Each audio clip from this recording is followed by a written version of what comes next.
मुलीच मिळत नाहीत अशी परिस्थिती आहे.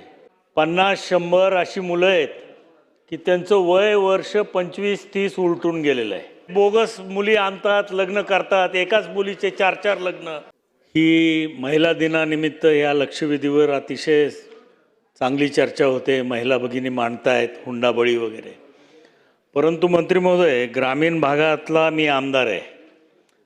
आज ग्रामीण भागामधली जर परिस्थिती पाहिली तर प्रत्येक गावामध्ये, खेडेगावामध्ये 50-100 अशी मुलं आहेत की त्यांचं वय वर्ष 25-30 उलटून गेलेलं आहे. शेतीचा व्यवसाय साधारणतः करतात, त्यामुळं त्यांना मुलीच मिळत नाहीत अशी परिस्थिती आहे. म्हणजे उलटा आता हुंडा द्यायची पद्धत, आता मुलींना हुंडा द्यावा लागतो तर लग्न होतं आहे.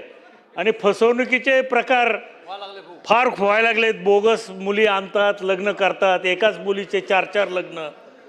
हे असे प्रकार फसवणुकीचे सुद्धा पैसे घेऊन 2.5-3 लाख रुपये हे लुटले जातात अशी परिस्थिती आहे. तर या बाबतीत सुद्धा सरकार विचार करून ह्या मुलं जे आज विना लग्नाचे आहेत, आज खरं म्हणजे फार वाईट परिस्थिती आहे. आणि समाजामध्ये सुद्धा मग त्याच्यामध्ये अनेक व्यसनं करणं, अनेक भानगडी वाढत चाललेल्या आहेत. तर याचा सुद्धा विचार शासन करेल का, आणि यांना काही त्यांचे लग्न व्हावे त्याच्यासाठी सरकार काही मदत करेल का? सन्माननीय ज्येष्ठ सदस्य प्रकाशदादा सोळंके यांनी वर्तमान परिस्थितीत होणाऱ्या वास्तवाबद्दल देखील या ठिकाणी माहिती दिलेली आहे. निश्चितपणे आपण आपल्या अनुभवावरून ही माहिती सभागृहाला दिली आहे.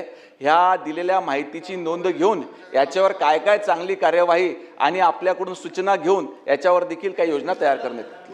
विक्रम पाचपुते.